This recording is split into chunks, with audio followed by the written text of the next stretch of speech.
Ndamira pamberi pedare ramambo mutasa. Ndamira pamberi pedare ramambo mutasa. Zvese ndo zvichokwadi. Zvese zvinotaura ngezvechikwadi. Ndikaimba chabatwa nemhosva. Ndikanyepa ndichabatwa nemhosva. Mwari arimubatsiri wangu. Mwari ari mubatsiri wangu.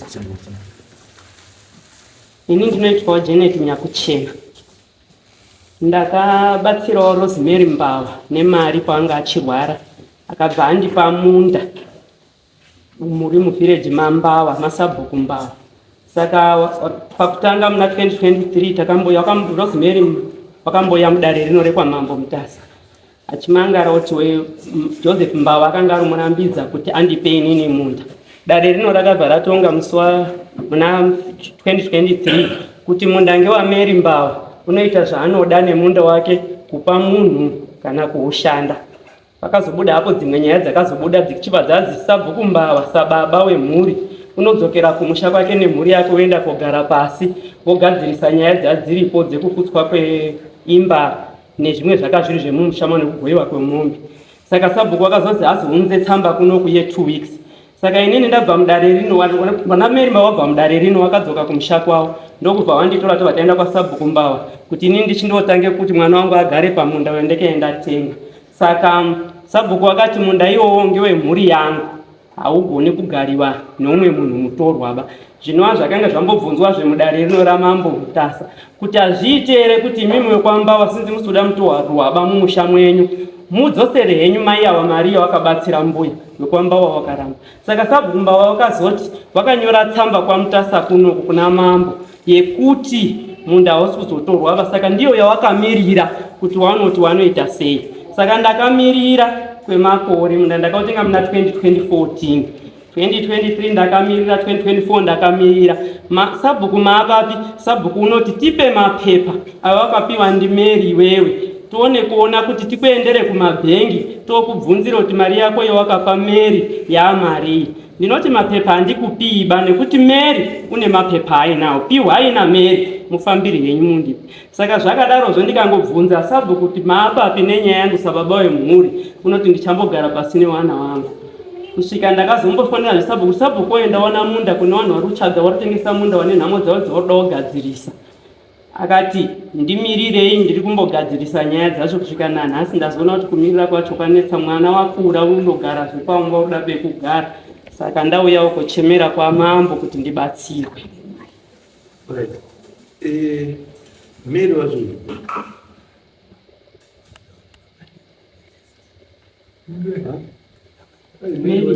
Mary haasi panoba ndine tsamba yaakandipa yakabva kunoku.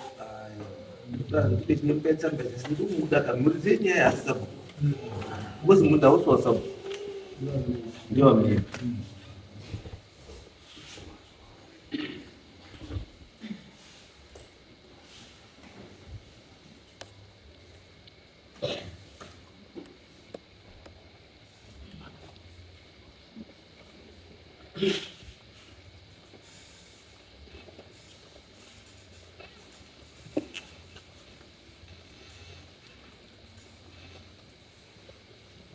Ndosaka kuti zvoda Mary. Sabhuku. Ini Sabhuku. Nyeri munozive nezvenyeri. Wozwai ndikubvunza kuti munozive uzoona wakauya kudare waine nyaya yawo yainetsa nenyaya yeownership yemunhu. Ndi Mary na ngazani ana Shingi naitai naJoseph. Ndizvo ana Shingi itai naJoseph. Ini Sabhuku amanisitara kupinda kana nasi ayo ndikubvunza kabvunza chazi imi mumangariro Sabhuku inyaya kuti ndimuratidza kuti ndimurambidza zvinhu zvakanzi dare zviitwe, imimi ndini kuti hazviiti. Ndonyaya yemaudzi wakudaro because nyaya ikai hainei. Saka kana isinei nemi muri kukwana papi?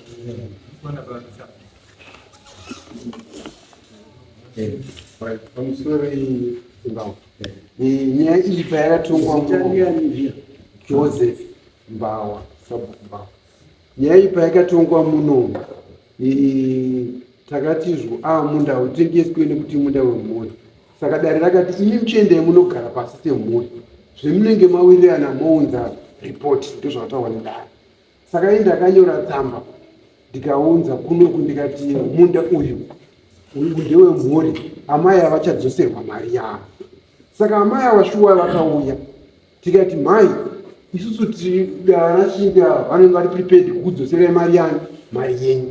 Imi michiburitsai tsamba yamakanyora yamakawirana naagreement of sale namai vedu, mudzoserwe mari yenyu. Asi kuti mudzoserwa mari yakanyorwa ipapo, asi kuti tiwane pekubvira. Amai group vakabva kuti handiburitse tsamba iyoyo. Saka totaura tichiti kudini, zvikanzi munda wekare mari yakwira. Ndikati tozviziva, asi kuti titaurirane tine pekubvira. Saka ndobva vaenda pane nyaya yangu chakaunza nyaya ino kudaro yange iri nyaya yeownership wemunda iwowo between Mary nani nemukomana. Ndiyo yakanga iri nyaya kuti munda ndewani, taida kuestablisha kuti munda ndewani. Ndobva taestablisha kuti munda ndewani, ndewa Mary. Anzwa, taestablisha kuti munda ndewa Mary, zvinorevei? Zvinoreva kuti Mary akukwanisa kuita zvaanoda nemunda wake. Anzwa, saka Mary ndobva adini? Mary ndobva atora munda wake ndobva apani mai ako kuti ndo ndakapa chii munda. Izvozvo hazvinoenda sabhuku, hazvinoenda munhu. I agreement yavo vari wangani? 1-2. Saka ini ndimbozva kuti kuti kana iri agreement yavo 2 pachinhu chavo chine established ownership structure, saka sabhuku mimba wako, because this is not virgin land. Haisi virgin land man. This is private property.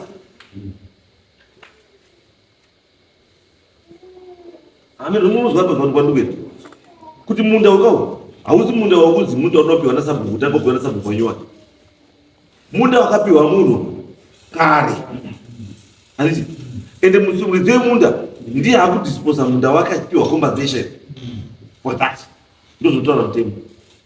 Asi mimi makuti aiwa iwewe haubviswi chii, haupi munda nekuti ndiyo chii, ndiwe munhu. Saka anofanira kunge ari kuya kotaura kuti achigwirira munda wemhuri ndiye imhuri kwete sabhuku.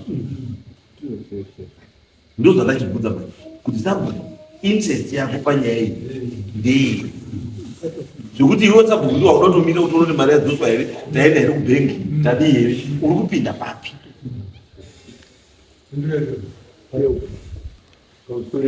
Yes. Tauya muno mukoti, ina ndau chandakataura. Vaitaura nguva vanashinga ndo varidzi vemunda. Handitika? Kana musi wachona iweyo koti payakatizvo imimi sabhuku endai munogara pasi nemhuri. Handitika? Ini ndakaita sekutaura kwemaking ematauri. Ndokubva tanogara pasi. Saka ini nhasi kana kumira kwangu kuti ndiri kuenda pamberi, handisi kuenda pamberi nekuti ndazvidira.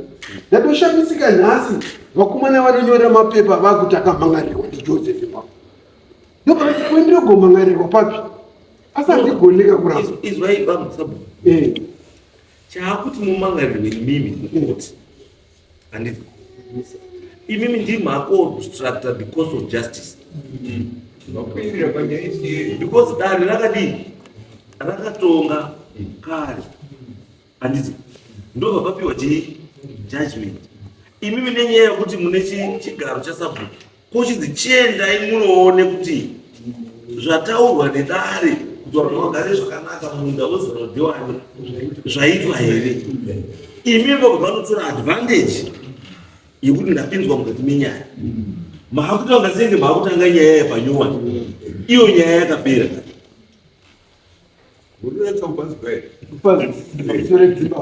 Indira kuti izvo chokwadi pamberi paMwari. Handitika?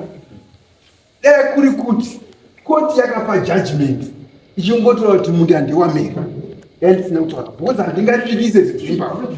Iyi judgment pamusoro nditaura. Inini judgment yandina kuipiwa musi wacho. Musi wachona zvakanzi endai munogara pasi semhuri.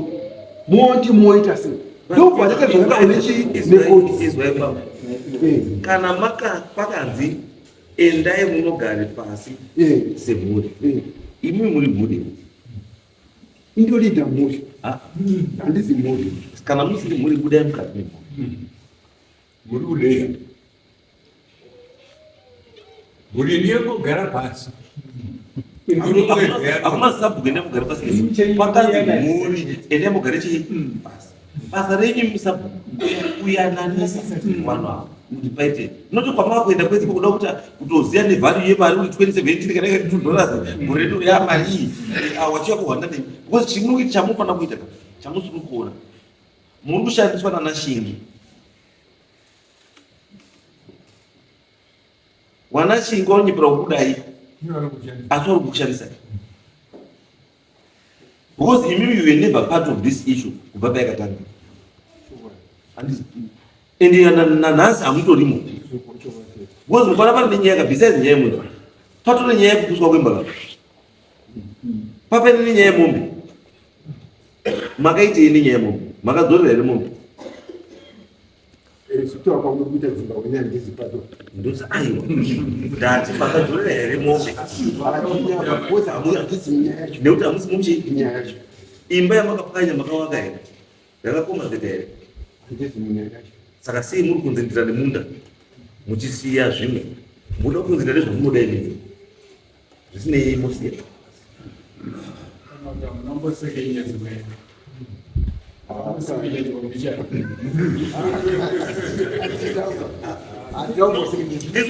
this issue bambo ine judgment munda ngewa Mary Mubaiwa 1 imba nemombe zvichagadziriswa ndo judgment yakapiwa musi wa 29/07/23 haidenda kayaona ndo saka ndokutaura kuti mimi musashandiswe ndiani ndishingi naitai najozi zvose ndini hamuti vakuzvipidza because ndo zvandinotaura kuti imimi kana judgment iripo kana mamusina kuwirirana nejudgment mayapila kaagainst judgment because mukato judgment iripo zvamakuita zvese zvato contempt of court iyi kwese kwamakutoti makutozvidza dani imimi handisi pane zvinhu 2 zviripo itsaidha muri kupa mai munda wake kana kuti muri kumupa chii mari yake cheka zvatopera muri kumupa chii munda wake kana kuti muri kumupa chii mari yake imimi hada kupinda kuti munda ndiyo musha asi pakarwara mai achitengesa minda handiti achida mari yekuchipatara mamuri chamakuda minda kudarika utano hwemunhu paaida mari yekuenda kuchipatara hamuna kumupa asi nhasi maakuda munda mai avakaponeswa nemunda wake ndo saka akaupa munda kunani kuna Mary uruzwa maipenyeri kuti paite agreement yemunda between Florence na Mary it was nyaya yekuti Mary angarudii angaruwara ndobva ashaya akamubatsira munhu ndobva adecide kudisposa part of munda wake kuti akwanise kuenda kuchipatara ndobva adisposa iri agreement yaMary nani naFlorence hapana muri baba munhu ndobva apona munhu apona maakuti munda wayo akaponesa munhu ngewedu chitidzorera hazviitwe mune zvichinhu handisabhuku zvandoda kuti muchiite imimi sabhuku sabhuku zvamaakuenda kuita manje kuenda kutoona shingi kana wasati wabhadhara mari yaFlorence ngaupe pamunda kana waruda munda waudzire Florence mari yake woenda pamunda pasina mari yaFlorence hawapo munda waFlorence ngawatobvepo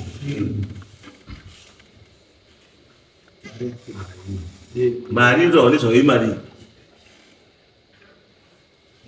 kumbira kuti mari kutaura nezvayo imari kuda kwandire Shingi imari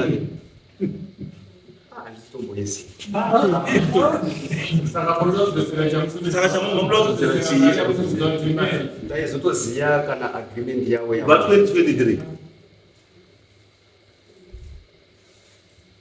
va 2023 ndodipedzera munguwa uya imari mari iyo ndakatenga munda i1250 ndikaendeswa kwasabhuku Mbawa wanga waripo wasati wapinda Bawa, ndikabhadhara muteto wangu waidiwa. Ndikaendeswa kwaishe unozi Ishe Mudowaya, ndikabhadharazve muteto wangu waidiwa.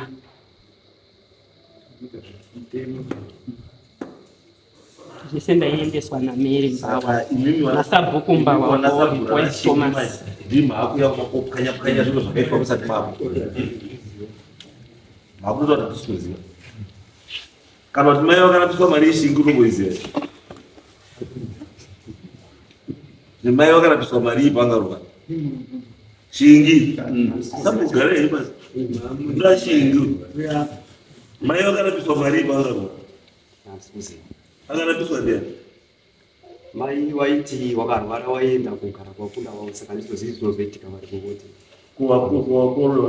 kuwakwasha kuwakorore tatiripo but tatiri kumabasa mamusenzera rungirere kuti maenda kuongora kusadiwa kwangu taishanda but mari tatina taikusvika pamba totozwa kuti wana tete wakatora kusvika pamba uizwa kuti mai hapana akatowa titete uri kwatete hazvirevo kuti nyangwe mai ekukesha isviki yanga isikasviki ekukesha kunana kune mukwamba yaisvika kana kuenda kuna mai yako kuna mai yako zvakunetsa chii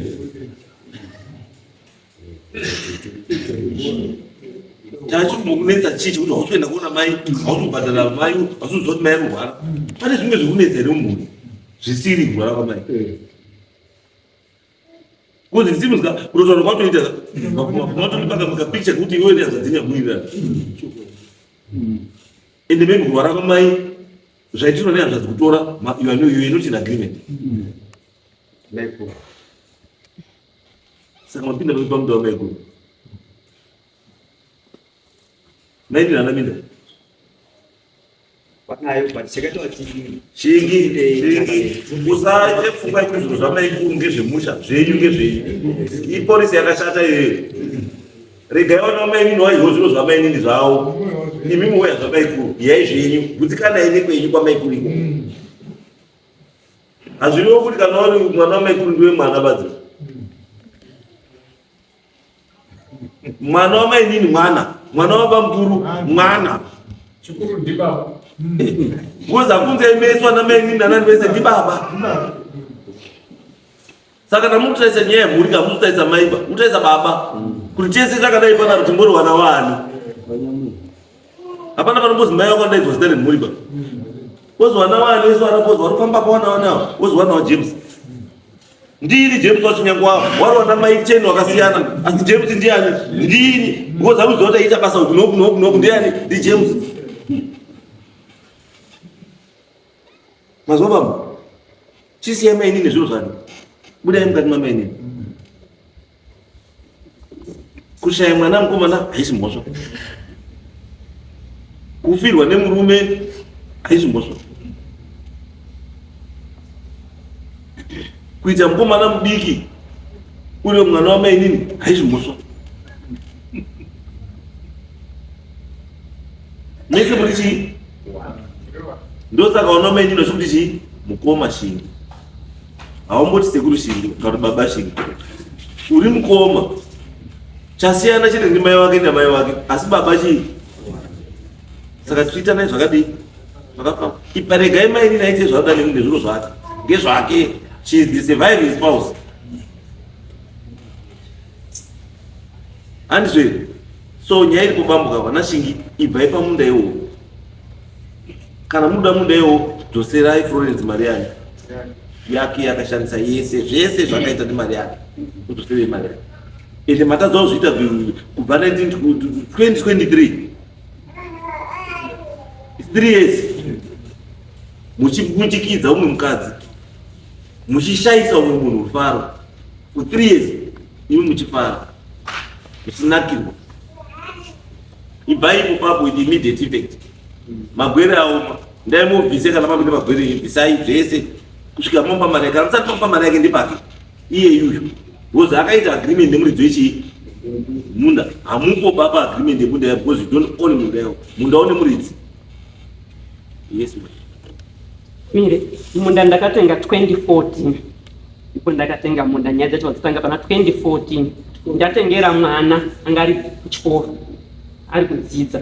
Kuzoya komangara muna 23 kuya kutomangara yanetsa asi ndakatenga munda 2014.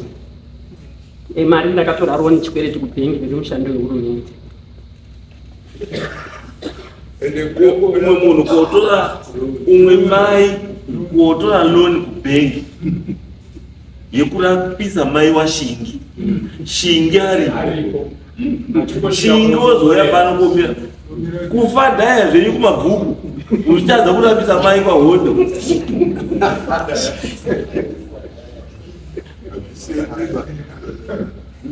Rongekea kuma vaipa muda ipapo hapasi penyu kana muda iye atora iye utotora hake kuti no kana muri mudake wemhuri muri kuda fine mai ndakarapisa mai chii mupenyu idzosera yangu mari yani yangu mari yacho hamuda kudzosera handisi munda muda kutora mai wenyu mupenyu wakarapiswa hamusi kuona kuti utsinyere pambo hausi utsinyere pambo Shingi. Wana Satani aripo pasi pano pambo vamweita Satani wacho Father Robert haurapisirwi mai neumwe munhu woenda kotora loan bank uzvibhadharira kurapisa mai wako iwe. Wapedza kurapisa mai wako wamutano zvanaka chibva mari yake hamusina mudzosera munda wake momutorera. Bambo musadaro musadaro mazwa endai mubve pamunda ipo pavo kana matomba musina kupa mari yake chete bvai pamunda ipo pavo because Florence na Mary hawana chii hawana dambudziko. Wane dambudziko ndimi muda kubva kunze.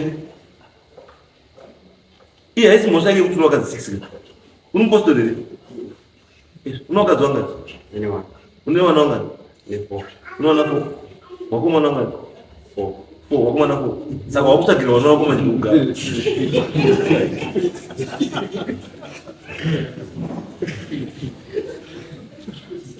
Vai papa ndinyore nazinde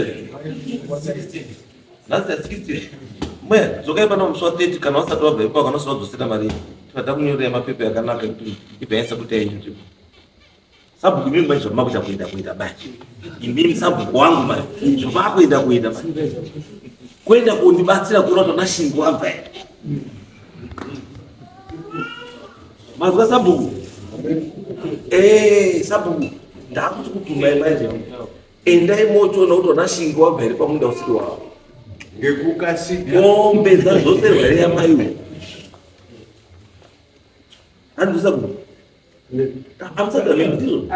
pandinozvibvunzisa natinozwisisa matizo kudzoserwa kwemari kubva pamunda sandoratidza chinhu kwani ndati imi manje ndosaka ndakuti kutumai kuti muende kuchiona zvaitwa here zvino tati wakomana wasakadzosera mai avo watora hawo willing kuti no kuti handidamu zvinodii zvinonetsa loan ndakakutorerai mai wenyu ndakadii ndakakurapisirai munda ndakudii ndakamuchengeterai although ndatoo ndaonawo mwana wangu waone kudii pekugara fine no problem. Kana mati munda muruda chindipa henyu mari yenyu mari yangu ndakadii ndakakupai handichabvisi hangu kupora kwamai wenyu. Mai wenyu aundoramba akakapora asi chichingotidzosera henyu mari yangu yandakarapisa ani mai wenyu motora henyu munda wani wenyu mopa chii mopa wana wenyu kuzi Mwari zvanoita unobva akuremedza neimwe nzira. Hambokupika mwana musikana wami urinzasi kuti acharora unobva kupa 4 mabhonjisi 4 wana bhonjisi kuti waona pekugara umwe naumwe pekugara iwe wakuchaisa pauda kugara manje uchifunga kuti wana bhonjisi wangu ari kundo waisei ndinoda kupa target yekudzokesa mari asi ndosaka tati by musi wa30 wanofanira kuti waita 1 yezvinhu izvi kuti wanofanira kunga wadzosa mari yamai kana kuti kana wasati wadzosa mari iyoyo kana pasina imwe agreement yaitwa before musi wa30 wanobva watobva ipapo mai kutotanga kuwaka pamushapani ndizvozvo. saka sabhuku ndosamira sabhuku chiendai mundibatsire kuti zvinhu zvozvidini zviite. Ini ndiri kure, imi ndi muri padhuze, mundionerewo bambo kuti zvaitwa here. Bvunzai bambo wangu mambo wangu ndikutizo pamara apa pajike kuti mari kuti ndizoti vakomana hanzi 1250 ndega. Pane musumo waishe ndeweka, pane musumo wasabhuku ndeweka, kune transport yekuya kudare kuno iri ndere musi wa30 nerani ndega. Kokuzoya inflationary adjustment from 2014 kusvika izvizvi kuti yanga ichiwana 10% here annually kana 8% munowekerwa nekebisi yokutaura kuti 122014 nhasi imari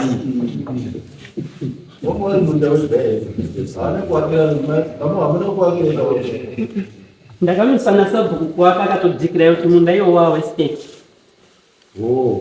achienda mutaura sabhuku asiteti yati ngepeni ndizvo pamusoro handizoti pakuwekerwa pamarapa kuti vasazomitsana nditika anoda kuwekerwa ndimai ava here imimi zvamunoenda munopiwa mafigures namai ava because ndo wakabhadhara mopiwa confirmation nameri kuti zveshuwa mari ndo mari yandakapiwa handizvo then yochiwekwa ngatotora nenyaya ya 2014 kana mauda uchiona current value yekuti mari yanga 2014 nhasi yamari maakuenda kubhenga zvingotoita kana 5 minutes kuti uda kungoziva kuti 1200 in 2014 in 2026 yaba ndiyo figa yamuchapa wakoma nawo kuti wabhadhare chenyi asi kana watadza wakomana by 30 mai wakuti wakapapa. Thank you. Munda uyo wakudzokera kuna wakomana kunda udzokera kuna mai wekurwara aiwa ndosaka ndataura awesa hwamu baba already ushingi atoti mwana wako wanguru wamaikuru haatori kuoba kwabainini munda watodzoka kuna meri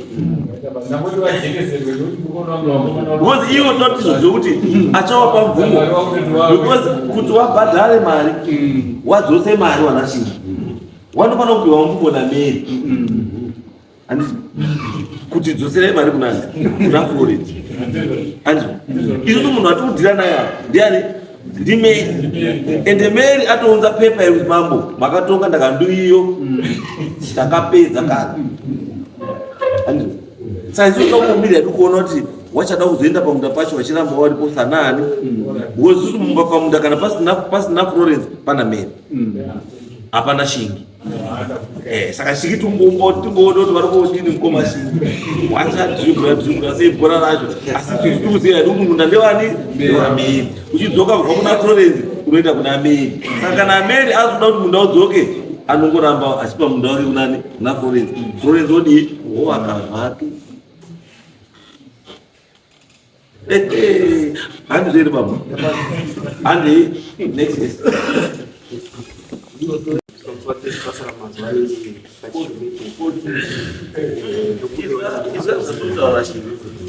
zvatotorashikika handifanira kunga minombokupa kana zuva kana wani why because iwe hausi meri ba munda hausi wako ndewameri iwewe hameri kuti utodewa wakuva munda wameri inini munhu angadai kukumbira mazuva ndimeri because iwe anobva kupiwa mari naFlorence ende munda watotora nezvawo hausi wako ngewameri. Saka mazuva ari kukumbira handoti kukumbira uda kubhadhara kunani kuti uda kubhadharei kunani imimi muchatotsvaga mari mopa meri ozoenda kuna Florence. Saka anofanira kukumbira ndi meri noti iwe hauna chiro uda kutotengawo munda nerwiseri kuna meri.